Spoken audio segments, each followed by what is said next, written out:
MLA ticket కోసం ఆ జనసేన నాయకుడు గట్టి ప్రయత్నాలు చేశారు. ఆయన టికెట్ ఆశించిన స్థానంపై చివరి నిమిషం వరకు సస్పెన్స్ కొనసాగింది. అభ్యర్థులుగా ఎవరెవరు పేర్లు ఫోకస్ అయ్యాయి. ఆ టైంలో కూడా సదరు నేత సమన్వయం కోల్పోలేదు. అధిష్టాన నిర్ణయమే శిరోధార్యం అంటూ లోయాలిటీ చూపించారు. చివరాఖరికి ఆయనకు టికెట్ దక్కలేదు. అయినా పార్టీ పట్ల తన కమిట్మెంట్ ను ప్రదర్శిస్తున్నారు. పవన్ కళ్యాణ్ పై ఈగ వాలన సహించడం లేదు. ఏ స్థాయి ప్రత్యర్థి పవన్ జోలికి వచ్చినా విరుచుకుపడుతున్నారు. తనదైన దూకుడితో రాష్ట్ర వ్యాప్తంగా మిత్రపక్షాల శ్రేణులను ఆకర్షిస్తున్నారు. ఇంతకీ ఎవర నేత అంటారా? Let's watch.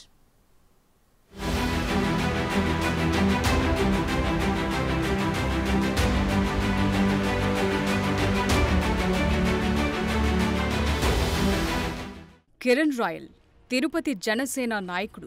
పీఆర్పీ స్థాపించినప్పుడు మెగాస్టార్ చిరంజీవిని తిరుపతి ఎమ్మెల్యేగా గెలిపించడంలో తన వంతు పాత్ర పోషించి పొలిటికల్ స్క్రీన్పై ఫోకస్ అయ్యారు. జనసేన ఆవిర్భావం నుంచి పవన్ కళ్యాణ్ మీద వీరాభిమానంతో ఆ పార్టీలోనే కొనసాగుతున్నారు. ఈ ఎన్నికల్లో తిరుపతి అసెంబ్లీ స్థానం జనసేనకు దక్కుతుందని ముందు నుంచి ప్రచారం జరిగింది. దాంతో కిరణ్ రాయల్ తిరుపతి జనసేన అభ్యర్థిగా పోటీ చేయాలని భావించారు. తిరుపతి టికెట్ కోసం ఎన్డీఏ కూటమిలో విపరీతమైన పోటీ కనిపించింది. ఆ క్రమంలో చివరికి చిత్తూరు వైసీపీ ఎమ్మెల్యే ఆరణి శ్రీనివాసులు జనసేనలో చేరి తిరుపతి టికెట్ దక్కించుకున్నారు.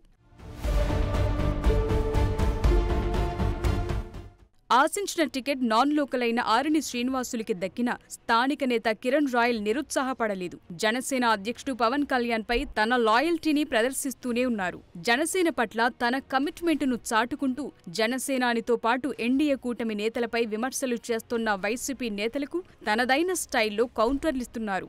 సోషల్ మీడియాలో మంచి ఫాలోయింగ్ ఉన్న కిరణ్ రాయల్ ప్రత్యర్థులను టార్గెట్ చేస్తున్న తీరుతో రాష్ట్ర వ్యాప్తంగా మిత్రపక్షాల శ్రేణులకు ఆప్తుడవుతున్నారు.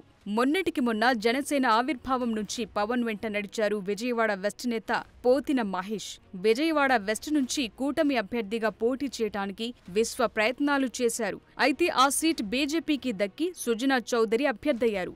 అప్పటి వరకు తన చేతిలో జనసేన జెండా తప్పితే మరో జెండా కనబడితే చేయి నరికేయమని వీర విధేయత ప్రదర్శించిన పోతిన వాయిస్ సడన్ గా మారిపోయింది. పవన్ ఫోటో పెట్టుకుని గెలుస్తానని గతంలో చెప్పిన ఆయన వైసీపీలో చేరి పవన్ కి వ్యక్తిత్వమే లేదని విమర్శలకు దిగారు. స్వార్థ ప్రయోజనాల కోసం పార్టీ పెట్టారని, టీడీపీతో మ్యాచ్ ఫిక్సింగ్ చేసుకున్నారని, ఈ ఎన్నికల తరువాత జనసేన పార్టీనే ఉండదని స్టేట్మెంట్లిచ్చారు. జనసేన పార్టీని విజయవాడ లాంటి రాజధాని ప్రాంతంలో బతికించాం, కానీ మీరు మమ్మల్ని చంపేశారు.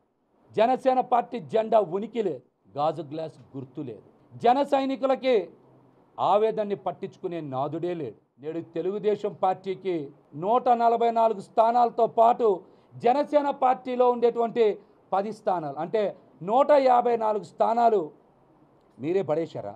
లేకపోతే తెలుగుదేశం పార్టీయే మనకి ఒక కుక్క బిస్కెట్ లాగా 10 స్థానాలు పడేసిందా? దానికోసం మీరేమన్నా బిస్కెట్లు తీసుకున్నారా? ఏం బిస్కెట్లు తీసుకున్నారో కూడా సమాధానం చెప్పాలి. పోతిన మహేష్ జనసేనాని టార్గెట్ చేయటం ప్రారంభించగానే తిరుపతి నేత కిరణ్ రాయల్ రియాక్ట్ అయ్యారు. వేరే జెండా తన చేతిలో కనబడితే చెయ్యి నరకమని స్టేట్మెంట్లిచ్చిన పోతిన వీడియోను ఫోకస్ చేశారు. జగన్ను ఆయన కౌగిలించుకున్న ఫోటోతో పాటు ఇప్పుడే చెయ్యి నరకమంటావా పోతిన అంటూ కిరణ్ రాయల్ చేసిన పోస్ట్ సోషల్ మీడియాలో వైరల్ అయింది. అన్న మర్చిపోయింటున్నాడు మహేష్ అన్న 10 రోజుల క్రితం మాట్లాడిన మాటలు గుర్తు చేద్దాం అందరికి. విజయవాడ నగరంలో ఏ కార్యకర్త అయినా సరే కొబ్బరి బోండం కత్తి తీసుకొచ్చి నాకు చెయ్యి తీసేయాలి. ఏ చెయ్యి నరుక్కుంటావు? కుడి చెయ్యి ఎడం చెయ్య. వేరే జెండా పట్టుకున్నాను కదా, పట్టుకున్నావు వేసుకున్నావు. వారికి క్రితంగా చెప్పావు నేను పట్టుకుంటే కొబ్బరి బోండం కత్తి చెయ్యి నరకమని. ఏ చెయ్యి నరకాలి? జనసేనాని జోలికొస్తే వెంటనే రియాక్ట్ అవుతుంటారు కిరణ్ రాయల్. గోదావరి జిల్లాలో కాపు సామాజిక వర్గానికి వైసీపీకి దగ్గర చేసే బాధ్యతను భుజానికెత్తుకున్న మాజీ మంత్రి ముద్రగడ పద్మనాభం తాజాగా జనసేన అధినేత పవన్ కళ్యాణ్, మెగాస్టార్ చిరంజీవి, టీడీపీ అధినేత చంద్రబాబులపై సంచలన వ్యాఖ్యలు చేశారు. ఆ ఫ్లోలో పవన్ పుట్టుపూర్వోత్తరాలను ప్రశ్నించిన ముద్రగడ పిఠాపురంలో ఆయన సేవకులు ఎవరూ లేరని, ఆయన హైదరాబాద్లో పోటీ చేసే దమ్ము లేక పిఠాపురం పారిపోయొచ్చారని ఎద్దేవా చేశారు. 2004 నుంచి వరుస పరాజయాలు చవిచూస్తోన్న ముద్రగడ పిఠాపురం నుంచి పోటీ చేసి కూడా ఓడిపోయారు. ఆ సీనియర్ పొలిటీషియన్ ఇప్పుడు పిఠాపురంలో పవన్ కళ్యాణ్ను ఓడించకపోతే తన పేరు మార్చుకుంటానని ఛాలెంజ్ చేశారు. తన పేరు పద్మనాభరెడ్డిగా మార్చుకుంటానన్నారు. పవన్ కళ్యాణ్ గారు ఇంకో మాట, తమది ఏ ఊరండి అయ్యా? ఏ ఊర్లో పుట్టారు? మీ మండలం ఎక్కడన్నయ్యా, మీ జిల్లా ఎక్కడన్నయ్యా, కొంచెం తెలియజేయాలన్నయ్యా. హైదరాబాద్ నుంచి పిఠాపురం అంతా వచ్చేయడానికి కారణం ఏంటండి? ఎమ్మెల్యే పదవి కోసం. ఈ హైదరాబాద్లో పొడి చేయొచ్చు కదా. ఏమి చెప్పకుండా గాలిలో వచ్చేస్తారా? రంగు వేసుకొని వచ్చేస్తే అందరూ ఓట్లు వేసేయాలా? పవన్ గారు మిమ్మల్ని ఓడించి పంపడం ఖాయం. ఓడించి పంపకపోతే నా పేరు పద్మనాభం కాదు, పద్మనాభరెడ్డిగా మార్చుకుంటాను. తన పేరు పద్మనాభరెడ్డిగా మార్చుకుంటానని ముద్రగడ ప్రకటించగానే సీన్లోకొచ్చారు కిరణ్ రాయల్. పద్మనాభరెడ్డి తాత, కొత్తగా మార్చుకునేదేముంది, నీ పేరు అదేగా తాత అని ముద్రగడని టార్గెట్ చేసిన వీడియో మళ్లీ హైలైట్ అవుతోంది. ముద్రగడ తాత ఏదో జోక్ చేశాడు. పవన్ కళ్యాణ్ గారిని ఓడించకపోతే నేను పద్మనాభన్ రెడ్డి అని పెట్టుకుంటా అని చెప్పాడు. హాస్యాస్పదంగా ఉంది. పెట్టుకోవడం ఏంది? ఆల్రెడీ మీరు అదే కదా. మా తెలియదు ఏంటి, అందరికీ తెలుసు రాష్ట్రంలో మీరేందో అనేసి. మీ నిజస్వరూపం బయటపడింది. ఇప్పుడు మమ్మల్ని ఓడించడం మీ తరం కాదు. ఊరికే ప్రెస్ మీట్లకు వచ్చి అవాకులు చవాకులు పెళ్ళామంటే ముందు ఈ ముసిల్ తాతకి చాలా సినిమా చూపించాల్సి వస్తుంది. పద్మనాభరెడ్డి తాత. ఇకిప్పుడు cine comedy villain Posani Krishna Murali వంతొచ్చింది. వైసీపీ సానుభూతిపరుడిగా ఫోకస్ అవుతున్న పోసాని తాజాగా చంద్రబాబు, పవన్ కళ్యాణ్ పై తనదైన స్టైల్లో విరుచుకుపడ్డారు. పవన్ కళ్యాణ్ ఓ మానసిక రోగి అన్నారు. చిరంజీవి తన తమ్మునికి విరాళమిచ్చుకోవటం పర్సనల్ అన్న పోసాని వైసీపీ అధికారంలోకి రాకపోతే సంక్షేమ పథకాలు ఆగిపోతాయని స్టేట్మెంట్ ఇచ్చారు. 2 లక్షల పుస్తకాలు చదివామన్నావు. ఒక ఆంధ్రప్రదేశ్లో దేవత లాంటి ఆడపడుచుల్ని 5,000 కోసం కాదురా. ఇలాంటి మానసిక రోగి అఫ్ కోర్స్ నన్నొచ్చు, నా పెళ్ళాన్ని తిక్కొచ్చు. చిరంజీవి సొంతన్న చిరంజీవి పెళ్ళాన్ని కూడా పడదిట్టొచ్చు. పోసానిపై అంతే వైల్డ్ గా రియాక్ట్ అయ్యారు.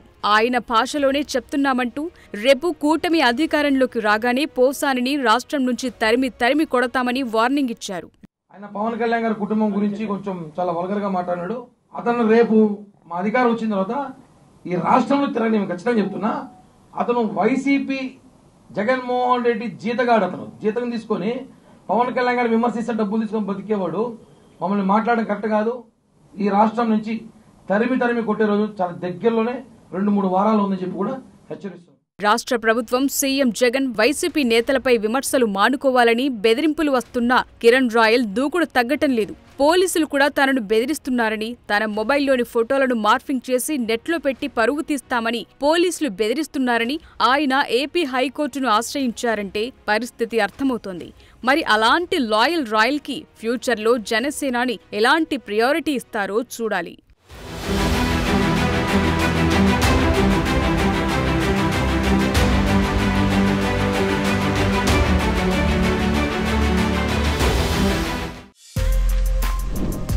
For more videos like this, subscribe Big TV channel.